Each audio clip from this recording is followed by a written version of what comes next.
સવારના 6 વાગ્યાનો સમય હતો. રસોડામાંથી મિક્સરનો ખડખડાટ અને કુકરની સીટીઓનો અવાજ એક સાથે આવી રહ્યો હતો. વચવચમાં દૂધની તપેલી ગેસ પર ઉભરાઈ ન જાય એટલા માટે નેહા ઉતાવળે ગેસ ધીમો કરી રહી હતી.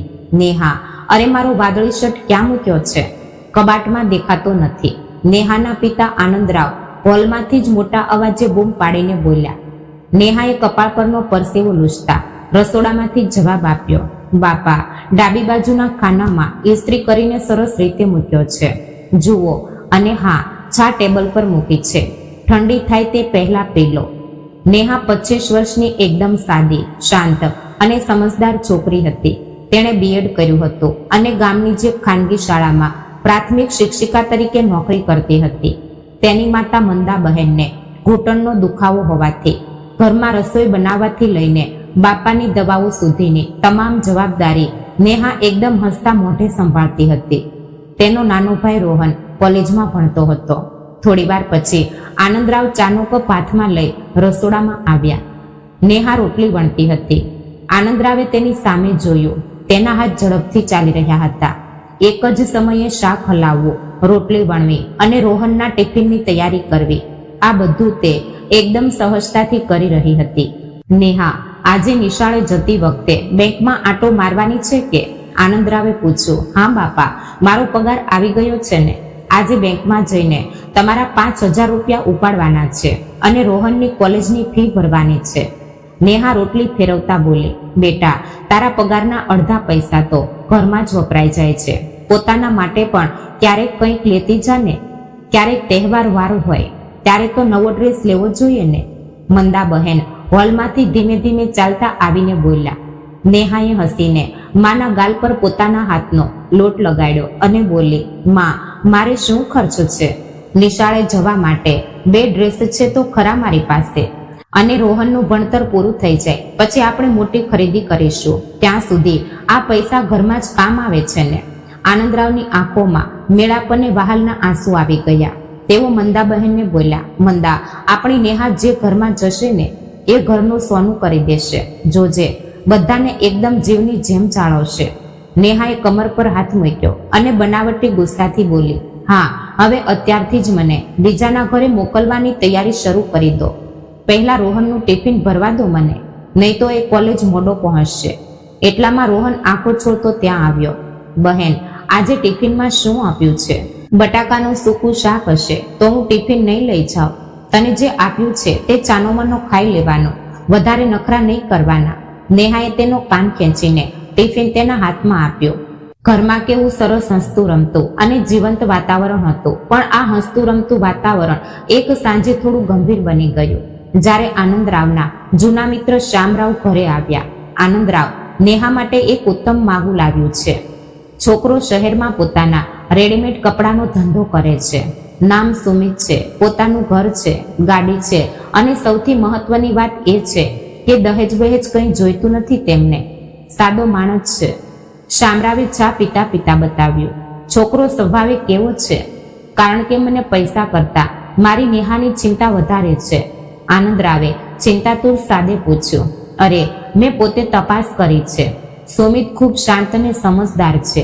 તેના પિતા ભાસ્કર રાવ સમાજમાં પ્રતિષ્ઠિત ગણાય છે. શ્યામરાવ બોલ્યા.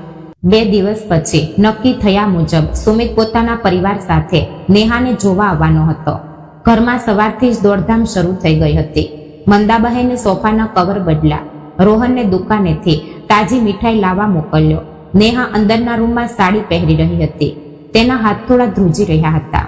બેન, વધારે પાવડર ન લગાડતી, નહીં તો છોકરો ડરીને ભાગી જશે. રોહને રૂમમાં ડોક્યું કરીને તેની મશ્કરી કરી. રોહન, ચાનો બેસ, મને પહેલેથી જ ટેન્શન આવ્યું છે. નેહા અરીસામાં પોતાની જાતને જોતા બોલી. બપોરે 12 વાગ્યાની આસપાસ સુમિતનો પરિવાર આવ્યો. સુમિતના પિતા ભાસ્કર રાવ, માતા કાવેરી બહેન, મોટો ભાઈ અમિત અને ભાભી શિલ્પા આવ્યા હતા. સુમિત એકદમ સાદો, ઘઉંવર્ણો અને શાંત દેખાતો હતો. ચા પાણી પત્યા પછી ભાસ્કર રાવે ગળું સાફ કર્યું. આનંદરાવ, અમારે કન્યા પક્ષ પાસેથી કંઈ જોઈતું નથી. અમારું ઘર સરસ ચાલે છે. બસ છોકરી સુશીલ અને સંસ્કારી હોવી જોઈએ. મારી નેહા ઘરની બધી રસોઈ કામ કરે છે અને નિશાળમાં નોકરી પણ કરે છે. આનંદરાવે ગર્વથી કહ્યું. એટલામાં શિલ્પા ભાભી બોલ્યા, પણ લગ્ન પછી નોકરી કરવાની શી જરૂર છે? અમારા ઘરમાં કશાની કમી નથી. આ સાંભળીને નેહાના પેટમાં ફાળ પડી, પણ એટલામાં સુમિતે વચ્ચે જ મોં ખોલ્યું. ભાભી, નોકરી ફક્ત પૈસા માટે જ કરવી જોઈએ એવું નથી. નેહાએ આટલું ભણતર લીધું છે તો તેને પોતાની કાળજી અને ગમતી વસ્તુઓ જાળવવાનો પૂરો હક છે. મને તેની નોકરીથી કોઈ વાંધો નથી. સુમિતનું આ વાક્ય સાંભળીને નેહાએ ધીમેથી ઊંચે જોયું. સુમિતના ચહેરા પર એક આશ્વાસન આપતું હાસ્ય હતું. નેહાના મન પરનો બોજ એક ઝાટકે ગાયબ થઈ ગયો. તેને લાગ્યું કે આ માણસ મને ચોક્કસ સમજી શકશે. બેઠક પૂરી થઈ અને સુમિતનો પરિવાર જતો રહ્યો. તેમના ગયા પછી ઘરમાં ચર્ચા શરૂ થઈ. નેહા, છોકરો કેવો લાગ્યો? મંદાબહેને પૂછ્યું. નેહાએ માન નીચે ઢાળી દીધું અને તેના ગાલ લાલ થઈ ગયા. રોહન તરત જ બૂમ પાડી ઉઠ્યો. માં, બેનના ગાલ લાલ થઈ ગયા એટલે સમજી લે કે હાથ છે. નેહાએ ગાડલા પરનું તકિયું રોહન પર ફેંક્યું અને ઘરમાં બધા હસી પડ્યા. 2 દિવસ પછી સુમિતના ઘરેથી પણ હાનો ફોન આવી ગયો. આનંદરાવે રાહતનો શ્વાસ લીધો. તેમને લાગ્યું કે એમની દીકરીને દુનિયાનો શ્રેષ્ઠ પતિ અને સાસરું મળ્યું છે. પણ તેમને ક્યાં ખબર હતી કે આ તો બસ વાવાઝોડા પહેલાની શાંતિ હતી. લગ્નની તારીખ નક્કી થઈ અને આનંદરાવના ઘરને જાણે પાંખો ફૂટી. ઘરમાં રોજ લગ્નની ખરીદી, સગા સંબંધોની અવરજવર અને લગ્નની કંકોત્રીમાં કોનું નામ ક્યાં લખવું તેની ચર્ચાઓ શરૂ થઈ ગઈ. એક સાંજે નેહા કબાટમાં કપડાની ઘડી કરી રહી હતી. આનંદરાવ રૂમના દરવાજા પાસે આવ્યા. તેમના હાથમાં એક જૂની ડાયરી હતી જેમાં તેમણે લગ્નના ખર્ચનો હિસાબ લખ્યો હતો. નેહા, આનંદરાવે ધીમેથી સાથ પાડ્યો. આવો ને બાપા, શું થયું? નેહાએ પાછળ ફરીને જોતા પૂછ્યું. કંઈ નહીં બેટા, આ ઘરેણા અને કપડાની યાદી જોતો હતો. હું વિચારતો હતો કે સુમિતની મા માટે અને ભાભીઓ માટે ભારે સાડીઓ લઈએ કે નહીં. શહેરમાં રહે છે લોકો, આપણી દેશી સાડીઓ તેમને ગમશે કે નહીં કોણ જાણે. આનંદરાવ ચિંતાતુર અવાજે બોલ્યા. નેહા ઉઠીને બાપા પાસે આવી. તેણે તેમના હાથમાંથી ડાયરી લીધી અને બોલી, બાપા, સુમિતે કહ્યું હતું ને કે તેમને કંઈ જોઈતું નથી, તો પછી તમે આટલો ખર્ચો શા માટે કરો છો? અને મને ખબર છે કે તમે મારા લગ્ન માટે બેંકમાંથી લોન લીધી છે. પ્લીઝ બાપા, વધારે દેવું ન કરો. મને સાદી સાડીઓ આપશો તો પણ ચાલશે. આનંદરાવે નેહાના માથા પર હાથ મૂક્યો. એમની આંખોમાં પાણી આવી ગયું. ગાંડી છે તું. દીકરીના લગ્ન જિંદગીમાં એક જ વાર થાય છે બેટા. સાસરિયાવાળાએ ભલે કંઈ ન માંગ્યું હોય, પણ કાલે મારી દીકરીને ત્યાં ઓછપ ન અનુભવાવી જોઈએ. તું મારી લક્ષ્મી છે. તારી વિદાય હું રાજશાહી ઠાઠથી જ કરીશ. નેહાએ બાપને ગળે લગાડી લીધા. તેને ખબર હતી કે બાપા પોતાની ક્ષમતા કરતા વધુ કરી રહ્યા છે, પણ તેમના પ્રેમ આગળ તે લાચાર હતી. લગ્નનો દિવસ આવી પહોંચ્યો. મંડપ શરણાઈના સુરોથી અને અક્ષતના ધામધૂમથી ગુંજી ઉઠ્યો હતો. સુમિત અને નેહા લગ્નના બંધનમાં બંધાઈ ગયા. સુમિતે નેહાના ગળામાં મંગળસૂત્ર બાંધ્યું અને તેના કપાળમાં સિંદૂર પૂર્યું. ત્યારે નેહાએ ધીમેથી બાપા તરફ જોયું. આનંદરાવ એક ખૂણામાં ઊભા રહીને રૂમાલથી આંસુ લૂછતા રડી રહ્યા હતા. બપોરે વિદાયનો સમય આવ્યો. નેહા મા બાપને વળગીને ધ્રુસકે ધ્રુસકે રડી રહી હતી. રોહન, જે હંમેશા બેનની મશ્કરી કરતો હતો, તે પણ આજે નાના બાળકની જેમ રડી રહ્યો હતો. બાપા, બાપા, પોતાની સંભાળ રાખજો. માને સમયસર દવા લેવાનું કહેજો. અને રોહન, તું બાપાને વધારે હેરાન ન કરતો. નેહા રડતા રડતા જ ઘરના લોકોની ચિંતા કરી રહી હતી. આનંદરાવે સુમિતનો હાથ પોતાના હાથમાં લીધો. સુમિત બેટા, મારી નેહા ખૂબ સહનશીલ અને સમજદાર છે. આજ સુધી તેને ક્યારેય દુઃખની આંચ નથી આવવા દીધી. હવે એ તમારા હવાલે છે. કંઈ ભૂલ થાય તો સંભાળી લેજો. સુમિતે આનંદરાવને ખાતરી આપી. બાપા, તમે ચિંતા ન કરો.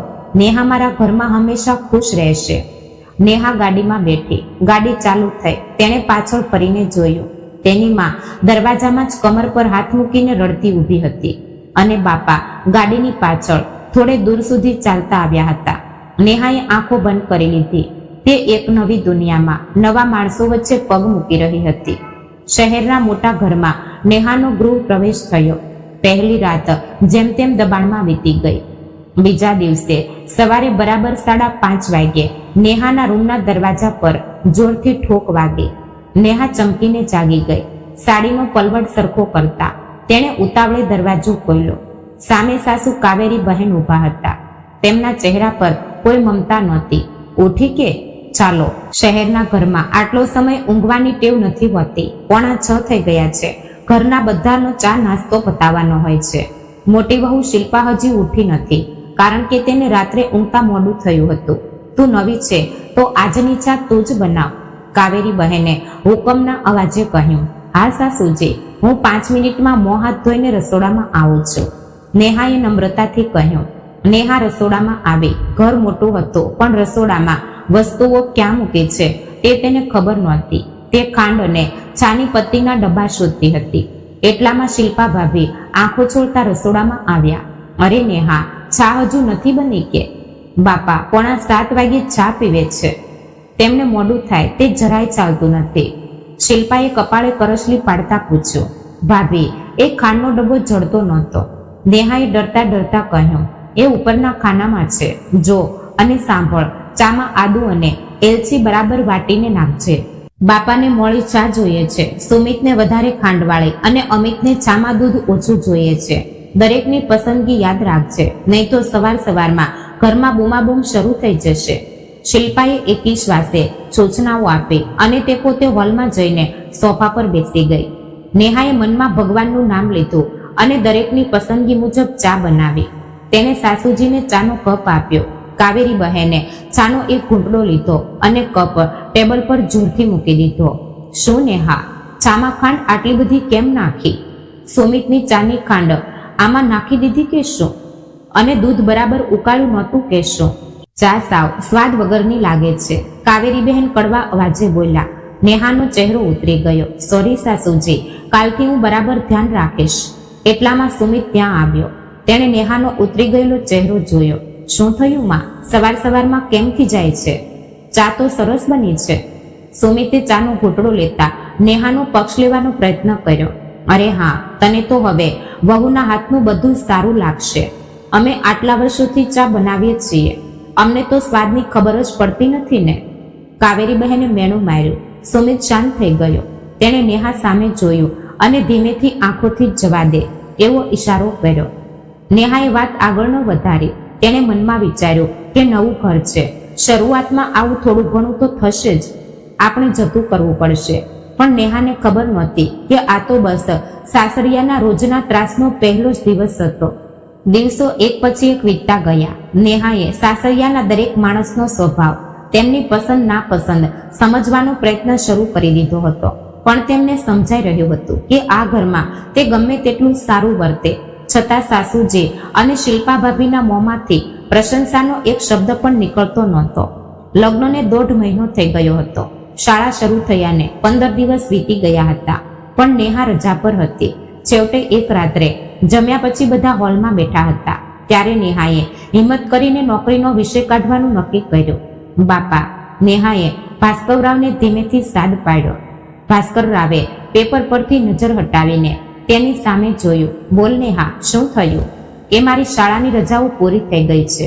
પ્રિન્સિપલનો ફોન આવ્યો હતો. પરમ દિવસે આખો દિવસ શાળા શરૂ થઈ રહી છે, તો હું પરમ દિવસે જઉં કે? નેહાએ અત્યંત નમ્રતાથી અને ડરતા ડરતા પૂછ્યું. નેહાનું વાક્ય પૂરું થાય તે પહેલા જ કાવેરી બહેને હાથમાં રહેલી છાપાની પૂર્તિ ટેબલ પર જોરથી પછાડી. નોકરી? કેવી નોકરી? ઘરમાં ખાવા પીવાની કંઈ કમી છે કે અમારા? કે સુમિત તને ભૂખી રાખે છે? 2 પૈસા કમાઈને લાવીશ તો દુનિયાને શું લાગશે કે પાટીલના ઘરમાં વહુના પૈસા પર ચૂલો સળગે છે? નેહાનો ચહેરો એકદમ ફીકો પડી ગયો. તેણે સુમિત સામે આશાભરી નજરે જોયું. સુમિતે લગ્ન પહેલા કહ્યું હતું કે તેને નોકરીથી કોઈ વાંધો નથી. માં, લગ્ન પહેલા આપણે આ બાબતે વાત થઈ હતી ને. નેહાએ આટલું ભણતર લીધું છે, તેને ભણાવવાનો શોખ છે. સુમિતે માને સમજાવવાનો પ્રયત્ન કર્યો. અરે સુમિત, લગ્ન પહેલાની વાતો લગ્ન પહેલા પૂરી થઈ ગઈ. શિલ્પા ભાભી વચ્ચે જ મોં ખોલીને બોલ્યા. હવે ઘર જોવું પડે છે. કાલે સવારે 7 વાગ્યાની શાળા હશે, તો પછી ઘરમાં લોકોના ટિફિન અને ચા પાણી કોણ કરશે? હું એકલી મરી જાઉં ત્યાં સુધી મજૂરી કરું એ સહેલું છે? ભાભી, હું સવારે વહેલી ઉઠીને બધી રસોઈ બનાવીને પછી જ નિશાળે જઈશ. તમને તકલીફ નહીં પડે તેની હું કાળજી રાખીશ. નેહાએ આંખોમાં પાણી લાવીને વિનંતી કરી. ભાસ્કરરાવ, થોડા કડક અવાજે બોલ્યા, જો નેહા, અમારા ઘરમાં ક્યારેય સ્ત્રીઓએ ઘરની બહાર નીકળીને નોકરી નથી કરી, પણ સુમિત કહે છે અને તું કહે છે કે ઘરનું કામ અટકશે નહીં, તો ઠીક છે, પણ એક વાત યાદ રાખજે, નોકરીના ચક્કરમાં ઘરની જવાબદારીઓમાં કોઈ ખામી ન ચાલવી જોઈએ. ઘરનું બધું પતાવીને પછી જ નિશાળમાં પગ મૂકવાનો. નેહાને પરવાનગી તો મળે, પણ એક મોટી શરત સાથે. પરમ દિવસે નેહાની ખરી પરીક્ષા શરૂ થઈ. તેની શાળા સવારે 7:30 વાગ્યાની હતી, તેથી નેહાને હવે રોજ સવારે 4:30 વાગે ઉઠવું પડતું. સવારે ઉઠીને પહેલા બધા માટે ચાનું તપેલું ગેસ પર મૂકવું, એક બાજુ શાક ચડાવવું, સુમિત અને અમિત બંનેના ટિફિનની તૈયારી કરવી. આ બધું કામ તે એકલી જ દોડધામ કરીને કરતી. શિલ્પા ભાભી તો આરામથી 8:30 વાગે ઉઠતા. જ્યારે નેહા શાળાએ જવા માટે ઘરનો દરવાજો ઓળંગતી હતી, ત્યારે નેહા, અરે સુમિતના ટિફિનમાં અંદર ચટણી આપી કે? તેને સૂકું શાક નથી ભાવતું, તને કેટલી વાર કહેવું? કાવેરી બહેન સવારે 6:30 વાગે જ રસોડામાં આવીને ખામીઓ શોધવા લાગતા. ના સાસુજી, મેં રસાવાળું શાક જ કર્યું છે અને બાપાના મોળી ચાનો કપ ટેબલ પર મૂક્યો છે. નેહા ઉતાવળે કપાળનો પરસેવો લૂછતા અને સાડીનો પલવટ ખોસતા બોલી.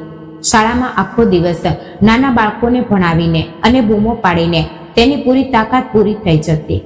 બપોરે 3:30 વાગ્યે જ્યારે નેહા થાકીને લોથપોથ થઈને ઘરે પાછી ફરતી, ત્યારે તેને થતું કે 10 મિનિટ શાંતિથી બેસે, પણ ઘરમાં પગ મૂકતા જ સાસુજીનો અવાજ આવતો, આવી ગઈ મોટા સાહેબ, ચાલ મોં હાથ ધોઈ લે, અને શિલ્પાએ કપડાં ધોઈ નાખ્યા છે, તે ધાબા પર જઈને સૂકવી આવ.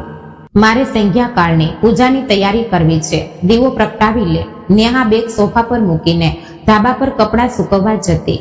શિલ્પા ભાભી માત્ર અંદરના રૂમમાં એસી ચાલુ કરીને મોબાઈલમાં રીલ્સ જોતા બેઠા હોય. નેહાને ક્યારેક ખૂબ ખરાબ પણ લાગતું. હું બહારથી કામ કરીને આવી છતાં મારે બધું જ કરવું પડે છે, અને ભાભી ઘરમાં હોવા છતાં તેમને કોઈ કંઈ કહેતું નથી. રાત્રે 9:30 વાગે નેહા રૂમમાં આવી. તેના પગ ખૂબ દુખતા હતા. તે બેડ પર બેસીને પોતાના પગ દબાવી રહી હતી. સુમિત કબાટમાંથી ફાઇલ કાઢી રહ્યો હતો. સુમિત, નેહાએ થાકેલા અવાજે સાદ પાડ્યો. હા બોલ, શું થયું? સુમિતે ફાઇલ ફેરવતા પૂછ્યું. ખૂબ થાક લાગ્યો છે. શાળામાં 5 કલાક ઊભા રહીને ભણાવવું પડે છે, અને ઘરે આવું એટલે સાસુજી અને ભાભી 1 મિનિટનો પણ આરામ નથી આપતા. બધું કામ મારા પર જ નાખી દે છે. શિલ્પા ભાભીને માં કંઈ કેમ નથી કહેતા? નેહાએ મનની ભાસ વ્યક્ત કરી. સુમિતે ફાઇલ બાજુ પર મૂકી અને તે તેની પાસે આવીને બેઠો. નેહા, અરે ભાભીને 2 બાળકો છે, તેને તેમનું ભણતર અને શાળા જોવી પડે છે. તું અત્યારે નવરી છે ને? તારે છોકરા ચાયડા નથી તો ઘરના કામમાં થોડી મદદ કરી તો શું બગડી ગયું? મદદ કરવી જુદી વાત છે સુમિત, અને બધું જ મારા માથે નાખી દેવું જુદી વાત છે. હું પણ નોકરી કરું છું ને, મને પણ થાક લાગે છે ને. નેહાની આંખોમાંથી એક આંસુ સરી પડ્યું. સુમિતે તેનો હાથ પોતાના હાથમાં લીધો અને બોલ્યો, જો નેહા, નવું ઘર છે, શરૂઆતમાં દરેકને તકલીફ પડે છે. તું થોડી સમજદાર છે ને, તો વાતો મન પર ન લે. માનો સ્વભાવ થોડો એવો છે, પણ એ મનના ખરાબ નથી. થોડા દિવસ જવા દે, બધું સરખું થઈ જશે. તું સમજદાર છે ને? આ તું સમજદાર છે ને? વાક્ય સુમિતે નેહાના મોં પર જાણે તાળું જ મારી દીધું. નેહાને લાગ્યું કે સુમિત તેનું સાંભળે છે ખરો, પણ તેની પીડા તેને સમજાતી નથી. તેણે આંસુ લૂછા અને ભીત તરફ મોં કરીને ઊંઘી ગઈ. તે શાંતો થઈ ગઈ, પણ તેના મનમાં ઉઠેલું પ્રશ્નોનું વાવાઝોડું હજુ શમ્યું નહોતું. 4-5 મહિના આમ જ ખેંચાઈને નીકળી ગયા. નેહાની દિનચર્યા હવે નક્કી થઈ ગઈ હતી. સવારે 4:30 વાગે ઉઠીને મશીનની જેમ કામ કરવાનું, શાળાએ દોડવાનું, અને પાછા આવ્યા પછી સાસરિયાના મેણાટોણા સહન કરવાના. પણ આ બધામાં તે એક કામ ઈમાનદારીથી કરતી હતી. દર મહિને મળતો પગાર તે પોતાના માટે 1 રૂપિયો પણ રાખ્યા વગર આદરપૂર્વક સાસુજીના હાથમાં મૂકી દેતી. આલો સાસુજી, આ મહિનાનો પગાર. નેહાએ કવર કાવેરી બહેનની સામે મૂક્યો. કાવેરી બહેને કવર ખોલીને નોટો ગણી અને મોં બગાડતા બોલ્યા, આટલા વર્ષો ભણીને આટલો જ પગાર મળે છે કે શું? શહેરમાં આટલા પૈસામાં શું થાય? પણ ઠીક છે, ન મળવા કરતા કંઈ તો મળે છે.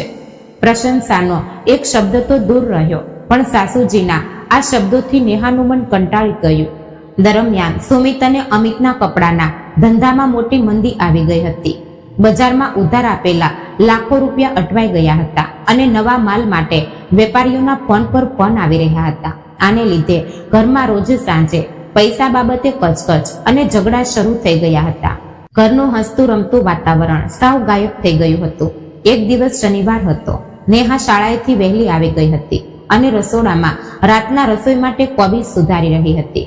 એટલામાં કાવેરીબહેન ત્યાં આવ્યા. તેમનો ચહેરો હંમેશ જેવો નહોતો. આજે તેમના ચહેરા પર એક ખોટું હાસ્ય હતું. નેહા, જરા અહીં આવતો. એ કામ પછી કરજે, પહેલા મારા રૂમમાં ચાલ, તારી સાથે જરા મહત્વની વાત કરવી છે. કાવેરી બહેને અત્યંત મીઠા અવાજે સાદ પાડ્યો. નેહાએ છરી બાજુ પર મૂકી હાથ લૂછ્યા અને તે સાસુજીના રૂમમાં ગઈ. સાસુજીએ તેને બેડ પર પોતાની પાસે બેસાડી દીધી. સાસુજીનું આ અચાનક બદલાયેલું રૂપ જોઈને નેહાના પેટમાં ડરની ફાળ પડી. જો નેહા, તું તો હવે આ ઘરની લક્ષ્મી છે. સુમિત અને અમિતના દુકાનની પરિસ્થિતિ તને તો ખબર જ છે. બજારમાં ખૂબ પૈસા અટવાયા છે. નવો માલ લાવવા પૈસા નથી અને વેપારીઓએ ઉઘરાણી માંડી છે. ઇજ્જતનો સવાલ ઊભો થયો છે બેટા. કાવેરી બહેને ચહેરા પર લાચાર ભાવ લાવીને કહ્યું. હા સાસુજી, સુમિત ખૂબ ટેન્શનમાં હોય છે તે હું જોઉં છું, પણ હું શું કરી શકું? મારા પગારના પૈસા તો મેં તમને આપ્યા જ છે ને. નેહા બોલી. અરે, તારા એ મુઠ્ઠીભર પગારથી આટલી મોટી મુસીબત કઈ રીતે ટળશે? હું શું કહું છું, તારા બાપાનું ગામમાં સારું નામ છે, કરિયાણાની દુકાન પણ સારી ચાલે છે. જો તારા બાપા થોડા સમય માટે 3 લાખ રૂપિયાની મદદ કરે તો દુકાનનું ગાડું પાછું પાટા પર આવી જશે. પરિસ્થિતિ સુધરશે એટલે અમે તેમના પૈસા પાછા આપી દઈશું. કાવેરી બહેને આખરે પોતાનો અસલી હેતુ કહી જ દીધો. 3 લાખ. આ સાંભળતા જ નેહાના હાથ પગમાંથી તાકાત જતી રહી. તેની આંખો સામે તેના બાપનો થાકેલો ચહેરો આવી ગયો. સાસુજી, 3 લાખ રૂપિયા? બાપા પાસે આટલી મોટી રકમ ક્યાંથી હોય? મારા લગ્ન માટે તેમણે પહેલેથી જ બેંકમાંથી અને ઓળખીતાઓ પાસેથી મોટું દેવું કર્યું છે. તે હજુ તેના જ હપ્તા ભરે છે. તેમના પર પહેલેથી જ ખૂબ બોજ છે. હું તેમની પાસે આટલા પૈસા કઈ રીતે માંગુ? નેહાનો અવાજ ધ્રુજી રહ્યો હતો. કાવેરીબેનના ચહેરા પરનું એક ખોટું હાસ્ય એક ઝાટકે ગાયબ થઈ ગયું. તેમનો અવાજ કડક થઈ ગયો. જોયું ને, આવી ગઈને પિયરનો પક્ષ લેવા. અરે, મુસીબત શું ફક્ત સુમિત પર આવી છે? તું આ ઘરની વહુ છે તો ધણીના સુખ દુઃખમાં ભાગીદાર થવાને બદલે એ ઘરડા બાપની ચિંતા કરતી બેઠી છે. દીકરીના સુખ માટે બાપ આટલું પણ ન કરી શકે?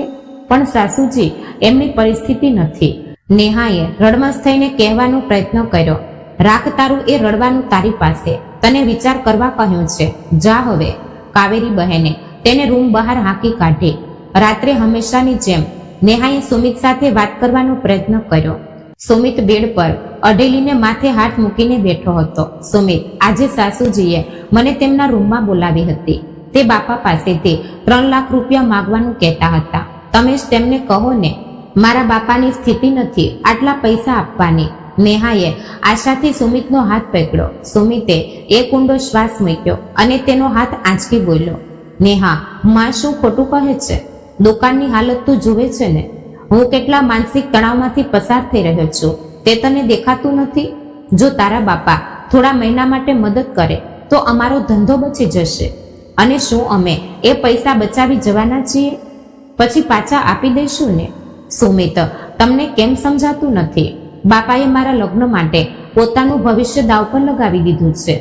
રોહનની કોલેજની ફી ભરવા માટે તેમની પાસે પૈસા નથી હોતા ક્યારેક. એવા સમયે હું તેમની પાસે 3 લાખ રૂપિયા કઈ રીતે માંગુ? એમનો જીવ લેવો છે કે મારે? નેહાની આંખોમાંથી આંસુ દળદળ વહેવા લાગ્યા. સુમિત ઊભો થઈ ગયો અને ચીડાઈને બોલ્યો. એકવાર પૂછી જોવામાં તારું શું જાય છે? પણ ના, તને તો ફક્ત તારા પિયરની જ પડી છે. અમારા પરિવારનું કંઈ પણ થાય તને શું ફરક પડે છે? સમજદાર છોકરી સમજીને તારી સાથે લગ્ન કર્યા હતા, પણ તું તો દરેક વાતનો વતંગડ બનાવે છે. સુમિતે લાઇટ બંધ કરી દીધી અને સૂઈ ગયો. અંધારા રૂમમાં નેહા એકલી જ રડતી રહી. જે સુમિતે લગ્ન પહેલા તેને સાચવવાનું વચન આપ્યું હતું તે જ આજે તેની ભાવનાઓને પગતળે કચડી રહ્યો હતો. નેહાને પહેલી વાર સમજાયું કે આ ઘરમાં તેની કિંમત ફક્ત એક પૈસા કમાવાનું સાધન અને પિયરેથી ધન લાવનારી દહેજની વસ્તુ જેટલી જ બચી હતી. દુકાનનો ઘાટો અને પૈસાની ખેંચતાણને લીધે ઘરનું વાતાવરણ રોજ બગડતું હતું. નેહાએ બાપા પાસે પૈસા માંગવાની ના પાડી હોવાથી સાસુજી અને શિલ્પા ભાભીઓએ તેની સાથે વાત કરવાનું બંધ કરી દીધું હતું. રસોડામાં કામ કરતી વખતે જાણી જોઈને વાસણો પચાડવા. નેહાએ બનાવેલું શાક ખારું થયું છે તેમ કહીને સુમિતે થાળી સરકાવી દેવી. આવા બનાવો રોજિંદા બની ગયા હતા. નેહા બધું ચાનીમાની સહન કરી રહી હતી, કારણ કે તેને ખબર હતી કે પિયરમાં આ વાતની ખબર પડશે તો બાપનો જીવ વળી જશે. આવામાં જ એક દિવસ અઘટિત બન્યો. બપોરે નેહા શાળામાં બાળકોના પેપર તપાસી રહી હતી ત્યારે જ તેના મોબાઈલ પર રોહનનો ફોન આવ્યો. રોહનનો અવાજ ખૂબ જ ગભરાયેલો હતો અને તે રડી રહ્યો હતો. તાય તાય, જલ્દી ગામના સરકારી દવાખાને આવને. બાપાના છાતીમાં અચાનક ખૂબ જોરથી દુખાવો પડ્યો છે. તે દુકાનમાં જ ચક્કર આવીને પડી ગયા. ડોક્ટરોએ તેમને આઈસીયુમાં રાખ્યા છે. તાય, રોહનનો અવાજ સિસકારાને કારણે સરખો સંભળાતો પણ નહોતો. રોહન, આ શું કહે છે તું? બાપા સાજા તો છે ને? હું હમણાં જ નીકળું છું. નેહાના હાથમાંથી પેન નીચે પડી ગઈ. તેના પગ કાંપવા લાગ્યા. તેણે પ્રિન્સિપલ પાસે માંડ રજા માંગી અને દોડતી જ સસરાના ઘરે પહોંચી. નેહા હાંફતી હાંફતી ઘરમાં આવી. હોલમાં સાસુજી અને શિલ્પા ભાભી ટીવી પર સિરિયલ જોઈ રહ્યા હતા. સાસુજી, મારા બાપાના છાતીમાં દુખાવો થાય છે. તેમને દવાખાનામાં દાખલ કર્યા છે. મારે તાત્કાલિક ગામે જવું પડશે. નેહાએ બે હાથ જોડીને રડતા રડતા કહ્યું. કાવેરીબેને ટીવીનો અવાજ રિમોટથી થોડો ધીમો કર્યો અને બોલ્યા, અરે રે, પણ હવે જઈને શું કરવાની છે તું? ત્યાં તારી માં છે, નાનો ભાઈ છે. તું જઈને શું ત્યાં ડોક્ટર બનવાની છે? અને સાંજના રસોઈનું શું? શિલ્પાની તબિયત આજે સારી નથી. સાસુજી, પ્લીઝ એવું ન બોલો. મારા બાપા દવાખાનામાં છે. સુમિત ક્યાં છે? તેમને કહો ને મને મૂકી જાય. નેહાએ અત્યંત કાલાવાલા કરીને પૂછ્યું. સુમિત દુકાને છે. એને પહેલાથી જ ધંધાનું આટલું ટેન્શન છે. તેમાં તું તારા ઘરનું લકડું એની પાછળ ન લગાડ. એ રાત્રે આવશે ત્યારે જોયું જશે. કાવેરી બહેને ઠંડકથી જવાબ આપ્યો અને ફરી ટીવી તરફ જોવા લાગ્યા. નેહાને એક ક્ષણે સસરાના ઘરના લોકોની નિર્દયી અસલી ચહેરો દેખાઈ ગયો. તે કોઈની પણ રાહ જોયા વગર એ જ હાલતમાં એકલી જ એસટી બસ પકડીને ગામ તરફ નીકળી ગઈ. બસની બારીમાંથી બહાર જોતા તેના આંસુ રોકાતા નહોતા. તે મનમાં ભગવાનને પ્રાર્થના કરી રહી હતી, ભગવાન, મારા બાપાને કંઈ થવા ન દેતા. મારી પાસે હવે સહન કરવાની તાકાત પૂરી થઈ ગઈ છે. રાત્રે 8 વાગ્યાની આસપાસ નેહા દવાખાને પહોંચી. આઈસીયુની બહાર મંદાબહેન અને રોહન સોજેલી આંખો સાથે બેઠા હતા. નેહાને જોતા જ મંદાબેન તેના ગળે વળગીને રડવા લાગ્યા. નેહા, જોને બેટા, તારા બાપાને શું થઈ ગયું? દુકાનમાં અચાનક છાતી પર હાથ રાખીને બેસી ગયા. માં, રડ નહીં, બાપા મજબૂત છે, તેમને કંઈ નહીં થાય. નેહાએ પોતાનું દુઃખ બાજુ પર રાખીને માં અને રોહનને ધીરજ આપી. થોડી વાર પછી ડોક્ટરે નેહાને અંદર જવાની પરવાનગી આપી. અંદર ખાટલા પર આનંદરાવ ઊંઘેલા હતા. તેમને ગ્લુકોઝની બોટલ ચડેલી હતી અને નાકમાં ઓક્સિજનની નળી લગાવેલી હતી. નેહાએ બાપાનો એ અશક્ત કાંપનો હાથ પોતાના હાથમાં લીધો. આનંદરાવે આંખો ખોલી. પોતાની વાલી દીકરીને સામે જોઈને તેમના સુકાયેલા ચહેરા પર એક સ્મિત આવી ગયું. નેહા, તું આવી ગઈ બેટા? તને કોણ મૂકી ગયું? સુમિત નથી આવ્યો? આનંદરાવે અત્યંત ક્ષીણ અવાજે પૂછ્યું. નેહાના ગળામાં સુમિતનું નામ સાંભળીને એક મોટો શોકનો ઘૂંટડો આવી ગયો. તેને સાસુજીના શબ્દો યાદ આવ્યા, પણ તેણે પોતાને સંભાળી લીધી. ડોક્ટરે તેને પહેલા જ કહ્યું હતું કે દર્દીને કોઈ પણ જાતનો માનસિક તણાવ આપવાનો નથી. જો તે સસરાના ઘરનું અસલી રૂપ બતાવી દેત તો બાપનો હાર્ટ એટેક વધી શક્યો હોત. નેહાએ વાસના વગર ચહેરા પર સ્મિત લાવ્યું અને બોલી, બાપા, સુમિતને આવું જ હતું, પણ દુકાને અચાનક એક મોટા વેપારીની મીટિંગ નક્કી થઈ ગઈ એટલે તે આવી ન શક્યા.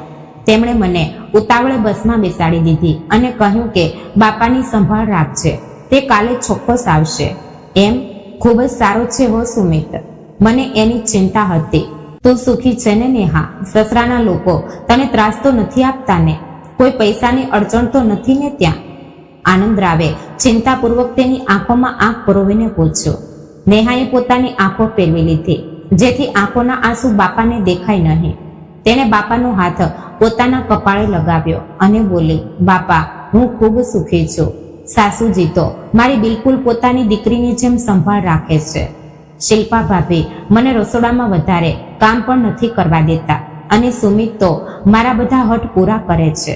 તમે મારી જરાય ચિંતા ન કરો, તમે ફક્ત જલ્દી સાજા થઈ જાઓ. આનંદરાવે સંતોષથી આંખો બંધ કરી લીધી. તેમને લાગ્યું કે તેમની દીકરી દુનિયાના સૌથી સુખી ઘરમાં છે, પણ તેમને શું ખબર હતી કે તેમની દીકરી સસરાના લોકોનો અત્યાચાર અને પોતાના વરનું મૌન પોતાના કાળજામાં છુપાવીને તેમના આયુષ્ય માટે મોત સામે ઝઝૂમતા બાપ સામે ખોટું હસીને ઊભી હતી. બાપાની તબિયત થોડી સુધર્યા પછી અને ડોક્ટરે તેમને રજા આપ્યા પછી નેહા ભારે હૈયે ફરી સાસરાના ઘરે પાછી ફરી. તેને ખબર હતી કે સસરાના ઘરમાં એનું સ્વાગત ફૂલોથી નહીં પણ કાંટાથી થવાનું છે, અને થયું પણ એવું જ. તે ઘરમાં પગ મૂકતા જ સાસુજીએ મોં ફેરવી લીધું અને સુમિતે એની સામે સરખું જોયું પણ નહીં. બાપનું રોદણું રડીને આવી ગઈ લાગે છે મોટી સાહેબ. શિલ્પા ભાભીએ રસોડામાંથી સ્ટોણો માર્યો. નેહાએ હંમેશની જેમ પોતાના આંસુ લૂછ્યા અને તે ફરી ઘરની રહંટ ગાડીમાં જોતરાઈ ગઈ. પણ દુકાનમાં પૈસાની મુશ્કેલી હજી ટળી નહોતી. વેપારીઓના ફોન અને ઉઘરાણી પઠાણી ઉઘરાણી દિવસે ને દિવસે વધતી જ જતી હતી. અમિત અને સુમિત રોજ રાત્રે માથે હાથ દઈને બેસતા. એક રાત્રે જમ્યા પછી બધા હોલમાં બેઠા ત્યારે અમિતે સુમિત તરફ એક ઇશારો કર્યો.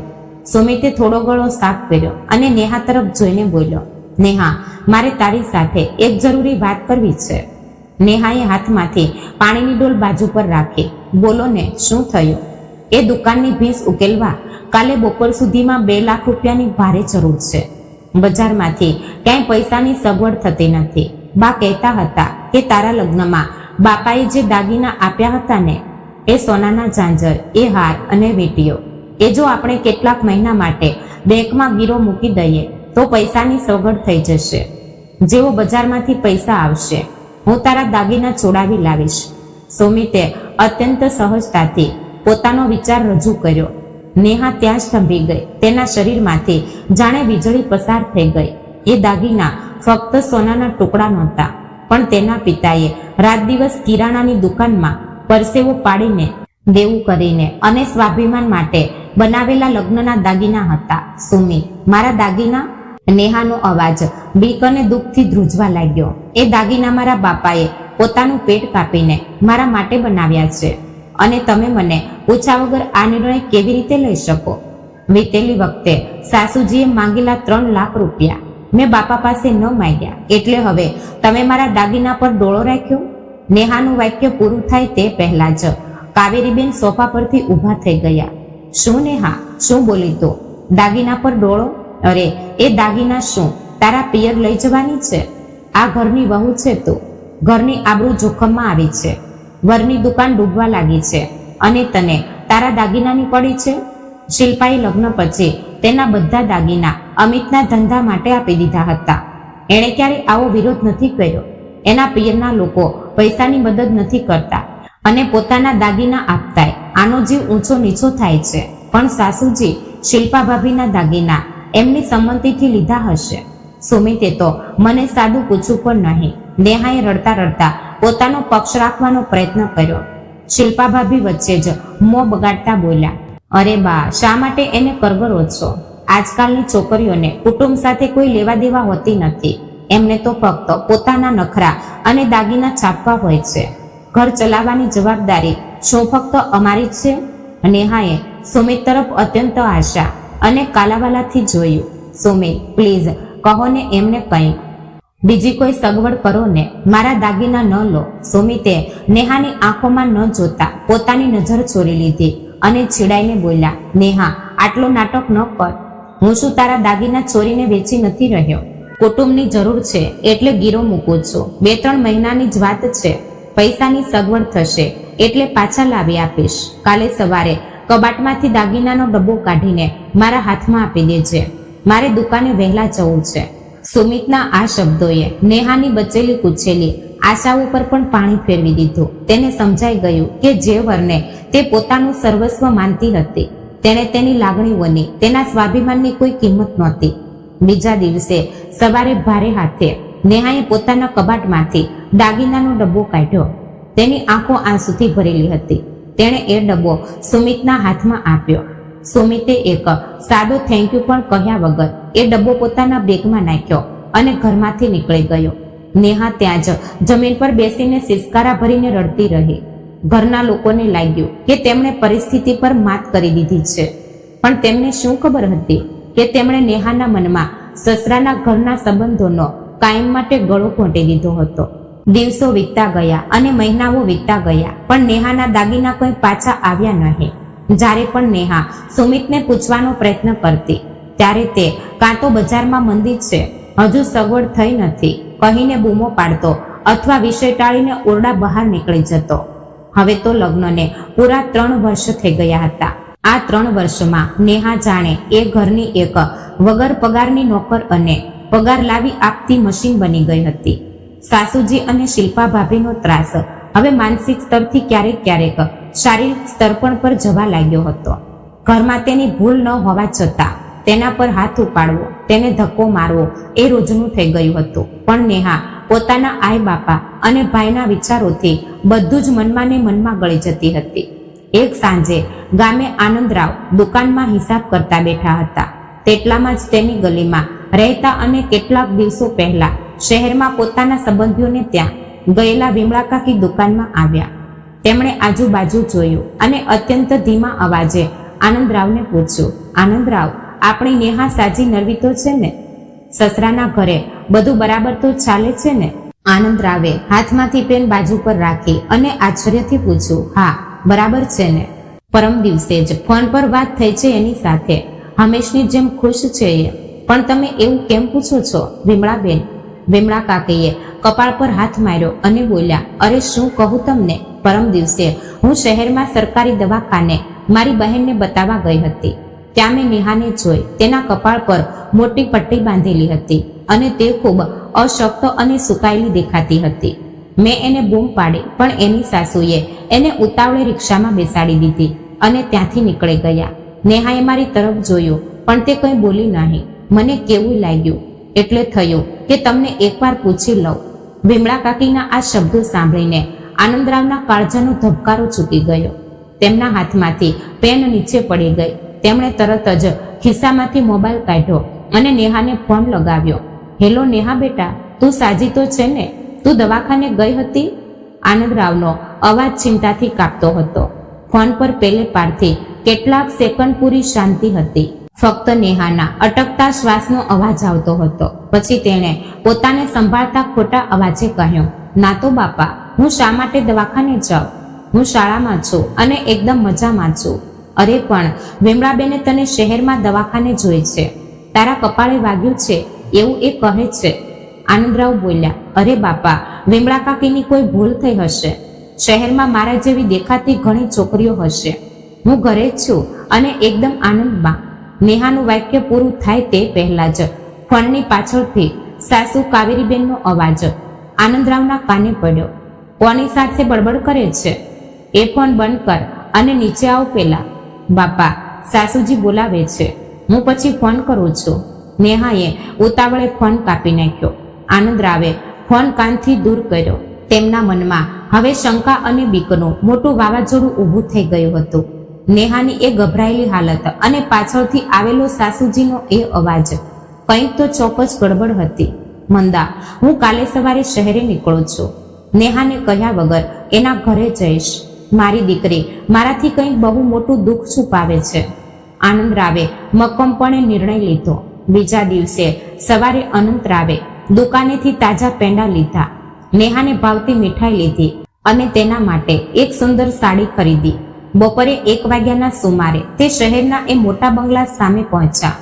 તેમના મનમાં એક બાજુ દીકરીને અચાનક મળવાનો આનંદ હતો, તો બીજી બાજુ એક અજાણી બીક હતી. તેમણે બંગલાની બેલ વગાડી. થોડી વારે ઘરની કામવાળી મીનાએ દરવાજો ખોલ્યો. કોણ જોઈએ છે? મીનાએ પૂછ્યું. હું નેહાનો બાપ છું. નેહા ઘરે છે કે નહીં બેટા? અનંતરાવે હસીને પૂછ્યું. નેહાના પાપા? આ શબ્દ સાંભળતા જ મીનાનો ચહેરો એકદમ ધોળો પૂણી જેવો થઈ ગયો. તે કાંપવા લાગી. તે કંઈ બોલવા જ જતી હતી. તેટલામાં જ પાછળથી કાવેરીબેનનો અવાજ આવ્યો. મીના, કોણ છે દરવાજે? કાવેરીબેન હોલમાં આવ્યા અને દરવાજામાં આનંદરાવને જોઈને તેમના પણ પગ જમીન સાથે ચોંટી ગયા. તેમના ચહેરા પરની ગભરાટ આનંદરાવે બરાબર ઓળખી લીધી. અરે તમે? અને આમ અચાનક કોઈ ખબર આપ્યા વગર? કાવેરીબેન દરવાજાની વચ્ચે જ ઊભા રહીને આનંદરાવને અંદર આવતા રોકતા પૂછ્યું. હા વેવાણ, થયું કે દીકરીને અચાનક મળીને સરપ્રાઈઝ આપો. ક્યાં છે નેહા? શાળાએથી આવી નથી હજુ? આનંદરાવે પૂછ્યું.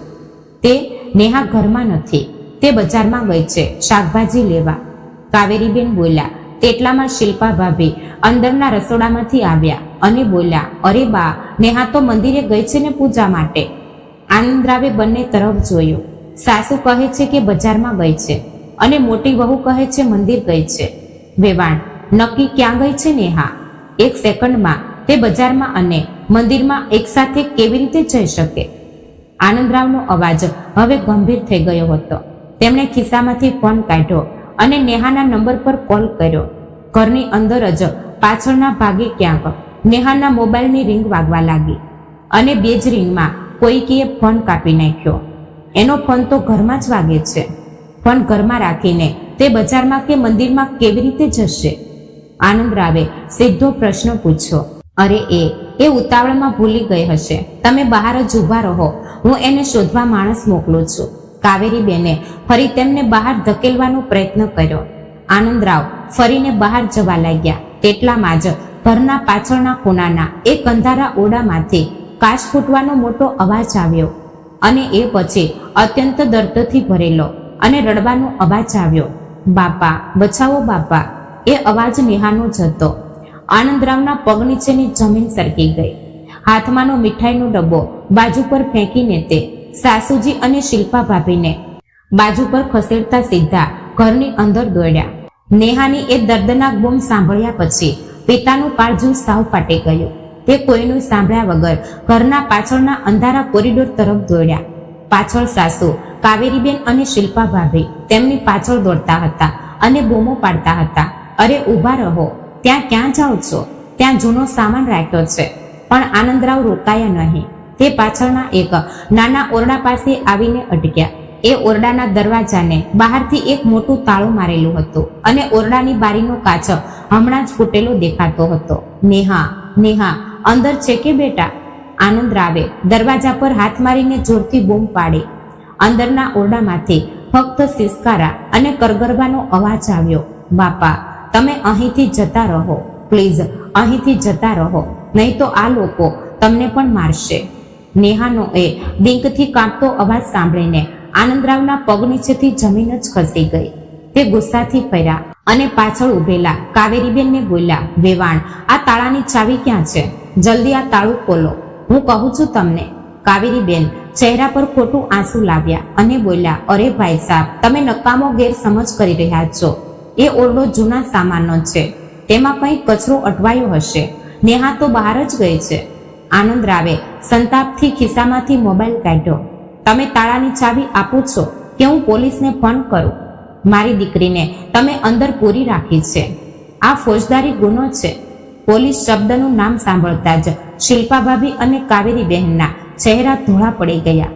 કાવેરીબેને ધ્રુજતા હાથે કેળે બાંધેલો ચાવીનો જોડો કાઢ્યો અને તાળું ખોલ્યું. દરવાજો ખોલતા જ સામેનું દ્રશ્ય જોઈને અનંતરાવના હાથમાંથી નેહા માટે લાવેલી સાડી અને મીઠાઈનો ડબ્બો જમીન પર પડી ગયો.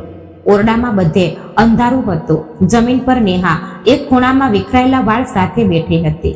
તેના કપાળ પર વિમળા કાકીએ બતાવેલી એ વાગેલી પટ્ટી હતી, જે હવે સૂજીને નીલી પડી ગઈ હતી. તેના બંને કાંડા પર કોઈકે જોરથી પકડ્યા કાળા નીલા વળ ઉપસી આવ્યા હતા અને તેની સામે એક નાની લાકડાની ટીપોઈ પર કાગળ અને પેન રાખેલા હતા.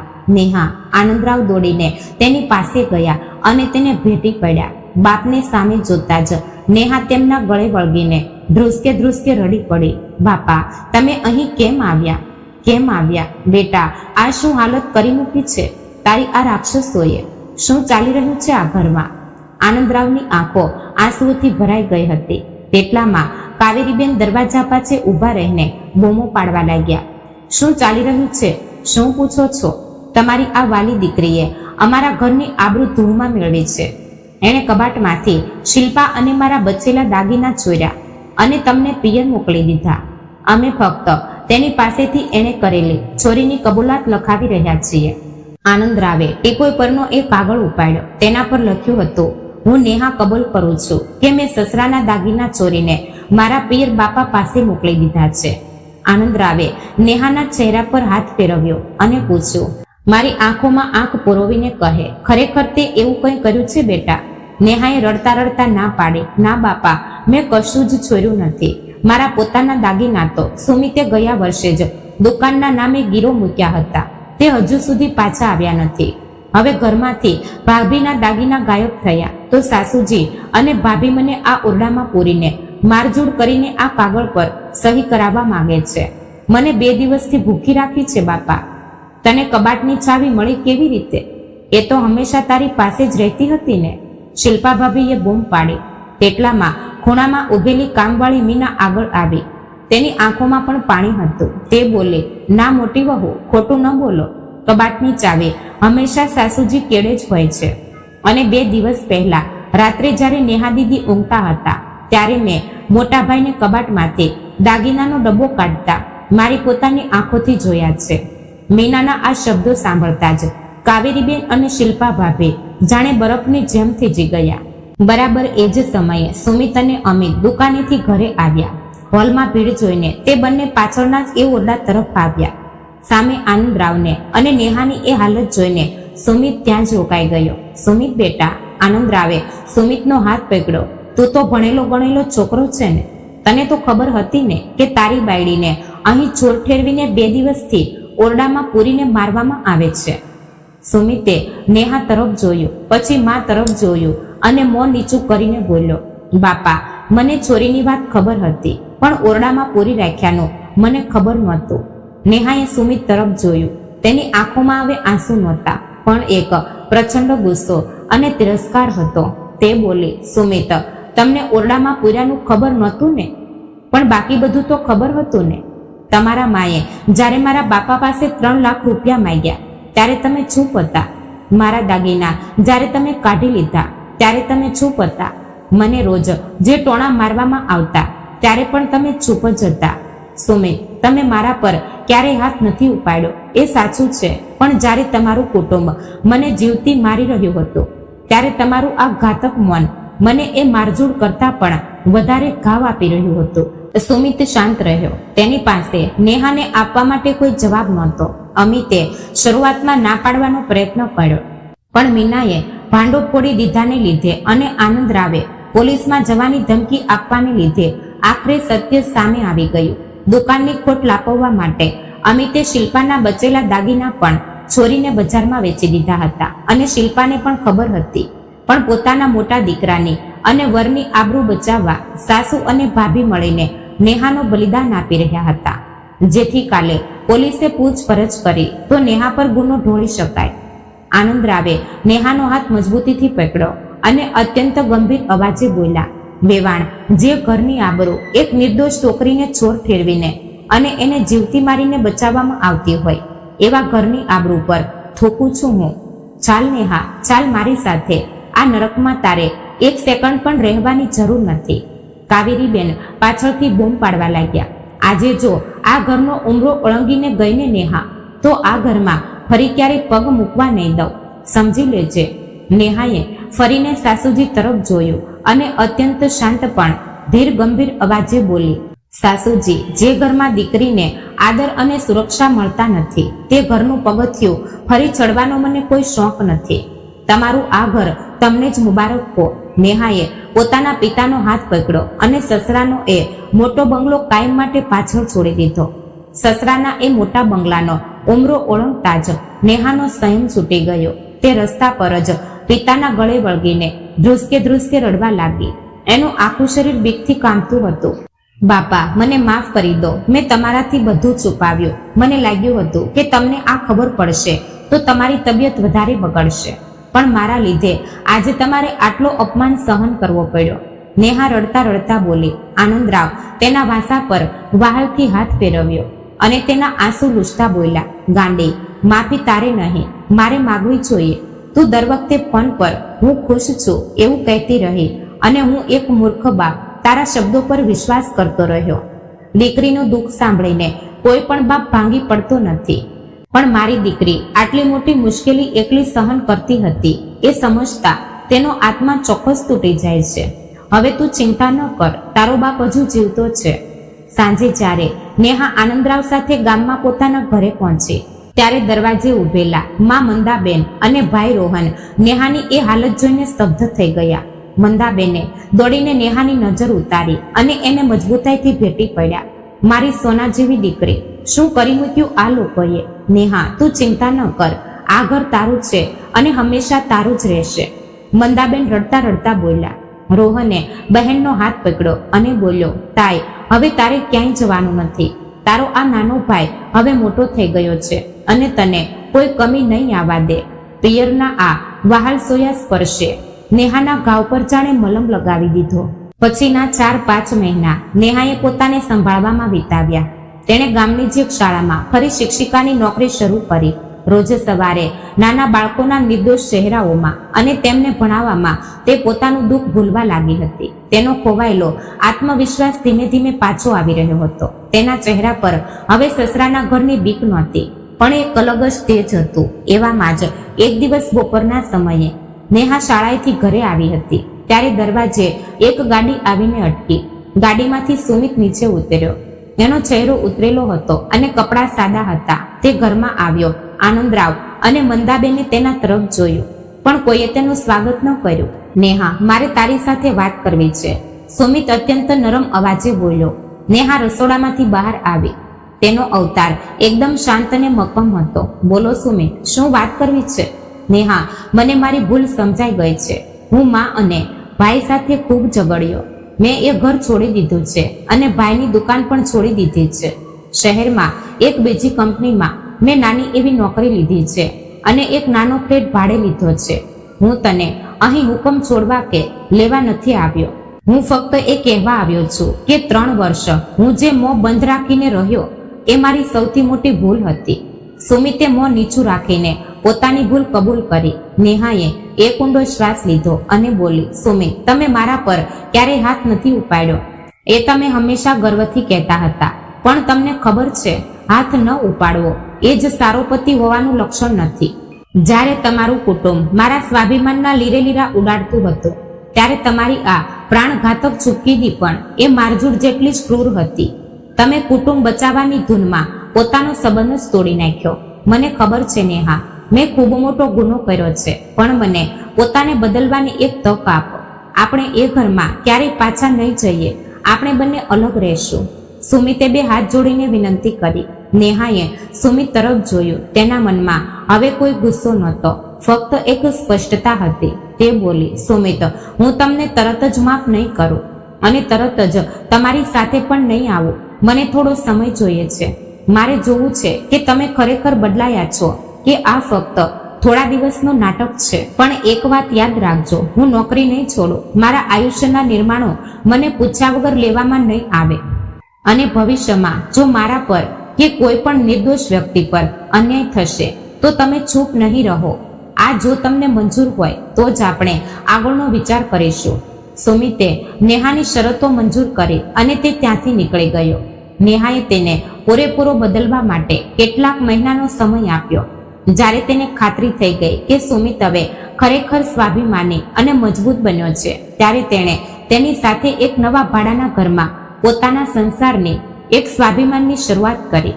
ઘરની વિદાય લેતી વખતે નેહાએ આનંદરાવના પગ સ્પર્શ કર્યા અને બોલી, બાપા, એ રવિવારે જો તમે કહ્યા વગર અચાનક ન આવ્યા હોત તો આજે તમારી નેહા જીવતી ન હોત. હું એ જંધારા ઓરડામાં ગુંગળાઈને મરી ગઈ હોત. આનંદરાવની આંખોમાં પાણી આવી ગયા. બેટા, હું બહુ મોડો આવ્યો. ના બાપા, તમે મોડા આવ્યા, પણ આવ્યા તો ખરા. નેહા હસીને બોલે, દીકરીના માતા પિતા માટે દીકરીના લગ્ન કરાવીને વિદાય કરી દેવાથી પિતાની જવાબદારી પૂરી થઈ જતી નથી. દરેક વખતે દીકરી ફોન પર હું મજામાં છું કહે એનો અર્થ એ નથી કે તે ખરેખર સુખી જ છે. માતા પિતાએ પોતાની દીકરી સાથે એવો ખુલ્લો અને વિશ્વાસપાત્ર સંબંધ બનાવવો જોઈએ જેથી તે કોઈ પણ ડર વગર પોતાનું સાચું દુઃખ જણાવી શકે. તો મિત્રો, વાર્તા કેવી લાગી તે કોમેન્ટ બોક્સમાં જરૂર જણાવજો અને પસંદ આવી હોય તો ચેનલને લાઈક, શેર અને સબસ્ક્રાઇબ જરૂરથી કરી દેજો. જય શ્રી કૃષ્ણ. રાધે રાધે. હર હર મહાદેવ.